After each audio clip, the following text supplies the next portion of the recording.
This is an examination of the hidden human condition. This is the Hidden Killers Podcast. With Tony Brueski. Rex Heuermann, man accused of being the Long Island serial killer, Gilgo Beach murderer. Well, he's getting his DNA tested again. You may remember last week they were arguing, we don't think there's enough probable cause to have to order that. His defense was saying, well, a judge said, you're idiots. The court finds that contrary to the defendant's contentions, there is probable cause to believe that the defendant committed the crimes charged and therefore a basis to compel for the buccal swab. This is going to be now compared along with the mitochondrial DNA sample from the hair that was recovered from some of the victims on the burlap sacks that they had their heads covered in on the beach, along with the pizza crust that was also taken from outside of Heuermann's office, which yielded to Heuermann eventually being arrested. Now, where this goes, that is the question.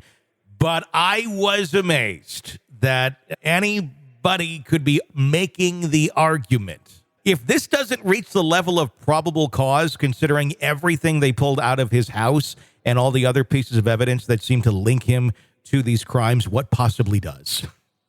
Well, more look at it as the fact that the police's job is to find you guilty. Sure. Like cops, that's what they do. Their job is to find ways that you are getting in trouble and hold you accountable. I'm being diplomatic here.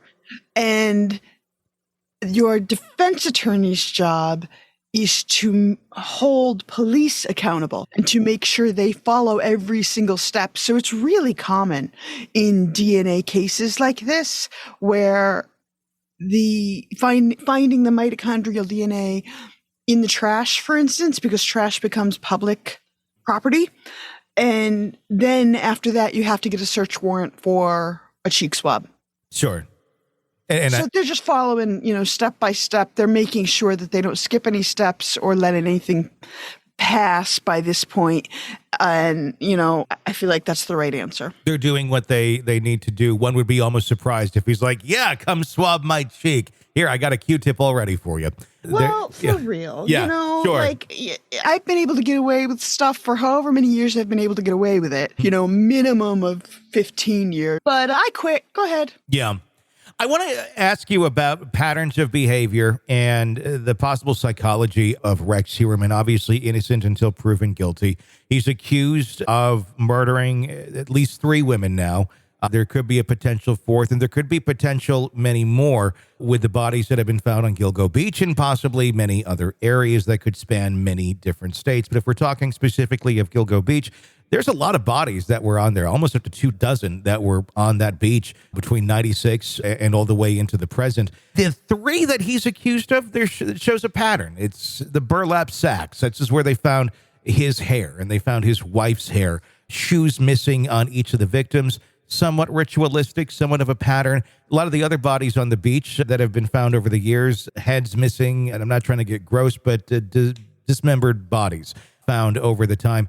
How common is it for someone, if they are a serial killer, to change tactics, to change their way of operating, to go from the burlap sack and intact bodies to dismembered bodies and other parts? Are these others likely part of Heuermann's trope of death, or are these others likely having nothing to do with Heuermann?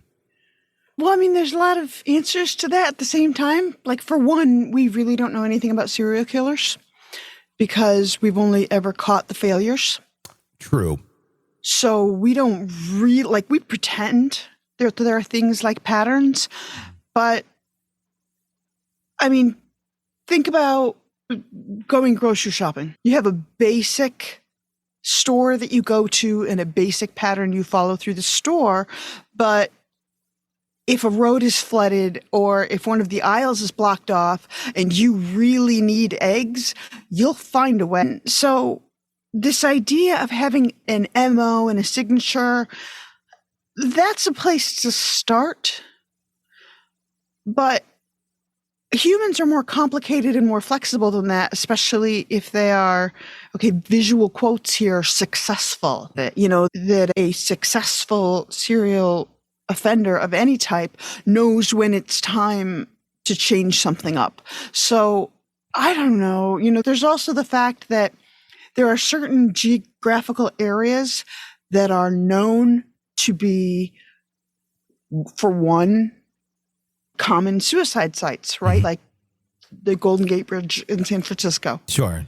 Is one of the most common suicide sites. Las Vegas is one of the most common suicide sites in the U.S. Parallel to that, there are certain sites that are very common dump sites for crimes. And all it takes is learning that. And the ocean is a really good place. Sorry about it if I'm giving ideas away, but the ocean is a really good place and a lot easier to just dump a body in the ocean than to dig a hole. Sure. So it's just hard to know at this point, and I don't think we're ever going to truly know the answer to all of that. I don't believe he's responsible for all of the bodies that have been found on Gilgo Beach. I also don't believe that all of the people he's responsible for killing are in that one place. Yeah. I think he strikes me as more of an Israel Keys type traveling man. No, traveling man or rambling man? That's the question. Well, he's a rambling man. It's a joke. He's in so many songs of the day. I think we just dated ourselves. Exactly. But yeah. He's a traveling and a rambling man. You never know what Rex is going to be up to until you finally realize, oh, Rex is a serial killer. That's what the rambling, traveling Rex was up to, allegedly. When we're talking about leaving items behind, there was a belt that was left with the inscription WH or HM on it. People are wondering, does this connect to Heuermann? The H itself, the W or the M, they've looked back in his past, and it does connect to other family members that may have had initials like that, but obviously not exactly Rex. Serial killers or killers in general that leave little pieces of things behind. I'm not even speaking specifically on this belt because I don't think we know enough about it to really say much. But if he did leave something behind, is it very similar to taking a trophy as leaving a trophy? Is it in that same sort of vein of I want something to mark what I've done? Is it a point of pride? What is that exactly? No, I don't think so. I mean, they may have discovered a successful dump site, then you don't want to poison it. You don't want to get caught. Sure. You want to be able to keep doing your thing. And so accident or random, look, I live less than a mile from the ocean, and the stuff that gets washed up sometimes is really bizarre, and that whole concept of a message in the bottle, there's a reason why that's a trope, is because currents carry things quite a distance. And so it's just sort of hard to know. With the home that they went through, his home, and now the family back in it, are you at all surprised that they released the home as quickly as they did? Now, keep in mind, they were there for more than a week. So I want to put that into perspective to the audience. It wasn't like they just stopped in, got a couple things, and left. They were there for a while, but it was a hoarder house. There's a lot of stuff in there. I can only imagine how difficult it would be for the FBI to go in and attain what exactly they are looking for, or to decipher what is valuable and what is not in a setting like that, where you're looking for objects and items of normal use for an individual, but since they connect back to a crime, you have to determine, well, is this part of Heuermann's family stuff, or is this part of a victim's thing? Is it wise that the home was released, considering this is an ongoing investigation? And I'm assuming, they got what they needed at the time, but what if there's more that's needed? There probably will be. And it's pretty common for multiple search warrants to be issued as, a search warrant has to be very specific.